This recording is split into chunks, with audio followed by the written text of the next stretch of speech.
হচ্ছে গিয়ে টোটাল 4টা আনাম কেক নিচ্ছে। ওনাকে মানে একদম সবগুলো কেটে দিতে হবে, উনি বাইরে নিয়ে যাবে। এই যে কাটতেছি আমি। কত পিস হবে এটা?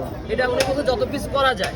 হ্যাঁ, না, অনেকে আবার ভাবতে পারে যে এটা আবার বিক্রি করার জন্য পিস করতেছেন না। না না, এই যে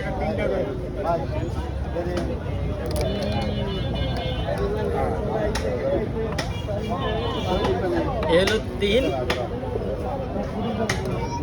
এটা হলো যখন আমরা যে কলেজ ইউনিভার্সিটি যখন বার্থডে পালন করতাম না, তখন এভাবে কাটতাম। মানে ভাইয়া অনেক আগে থেকে এক্সপার্ট, তাই তো?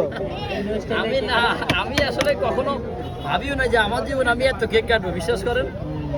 কত পিস হবে আইডিয়া করে বলেন? জি, কত পিস হবে আইডিয়া করে বলেন? কত পিস কাটছি জীবনে? ও এটা না, এটা কত পিস এটা হবে বলেন? 3 3 6 6 3 9 12 পিস হবে। এই যে মানে 4 পিস বাড়াইতে পারছেন, তাই তো? হ্যাঁ, এই যে টোটাল 12 পিস। এই 12 পিস। এই যে ওনারই সেম আরেকটা কাটবে এখন। আরেকটা দাম তো।